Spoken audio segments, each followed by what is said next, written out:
سلام سلام البنات، واش راكم؟ واش حوالكم؟ كيراكم دايرين؟ ان شاء الله تكونوا كاع بخير.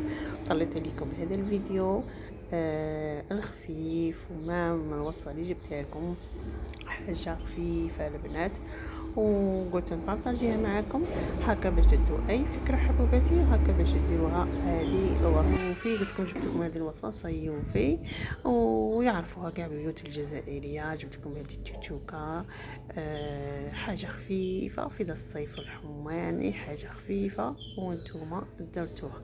هنا البنات كنت قطعت كيما راكم تشوفوا كابويه، درتها رقيقه، وتاني بصله تاني، ودرت تاني فلفل وحبيبات هكا تاع بطاطا درتهم يفوروا البنات. وهنا طماطيس غادي نقطعها من بعد نديرها كما كتشوفوا، هذه تشوفوا كيش غادي نديرها. هنا قطعت كل شيء كاع الخضره اللي قلت لكم عليها، فلفل فلفل، بصله، كابويه، حبيبات حبه تاع بطاطا هكا تقطعها قطع صغيره باش تفوركم، ودرتها تفور كما كتشوفوا. هاي فارت لي. هنا نجو للطوماطيس تاعنا نقطعوها قطع صغيره البنات كما كتشوفوا. وعندي طماطيس مصبره، وعندي الزيت والحار. انا كان عندي هذه تاع القرعه، وانتم اللي عندكم تاع الحار تبغوا الحار ديروا الحار كما تحبوا البنات. هنا نحطوا الطوماطيس تاعنا، ولا عندكم توم ديروا.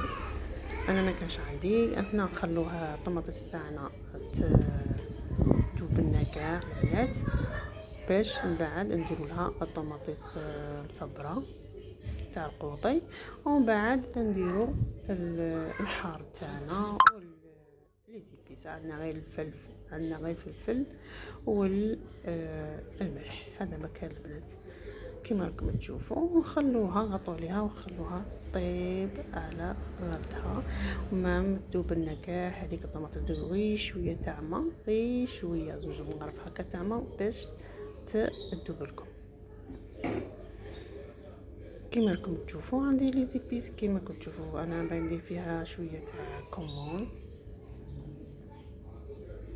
ها هي الخضره تاعي اللي فورتها كما راكم تشوفوا. غادي نحطها فوق الطماطيس اللي راني طيب فيها. ها هي الطماطيس اللي بندنا كاع البنات، ونحطوا الخضره تاعنا ونخلطوها ونغطوا عليها شويه طيب هكا تشكشك مع الطماطم. نحطها ونخلطها مليح مليح هذيك الخضره تاعي مع الطماطيس، ونغطي عليها خليها شويه طيب شويه، ونطفوا عليها. اللي حب يحط عليها حبات عظيمه تاع بيض هكا مرفوقه تجي مروعه روعه روعه البنات. جربوها وان شاء الله تعجبكم. وما تنسوناش البنات اللي راه ناسي يدخل القناه او ناسي يوميات مطبخ نسرين، ما ينساناش بداك اللايك والبارطاج الفيديو حبوباتي. يعني شويه يعني غايب شويه البنات من الفيديوهات، ونتمنى انكم بارطاجوا لنا الفيديو، وان شاء الله تعجبكم الوصفه. هنا راني كملت، شوفوا درت لها شويه تاع زيت زيتون وتجي روعه روعه البنات. ان شاء الله تجربوها، وما تنسوناش باللايك اللي خلوا شاف هذا المقطع ما ينساناش بداك اللايك البنات. ونقولكم مع السلامه، وانتظروني في فيديو قادم ان شاء الله. مع السلامه.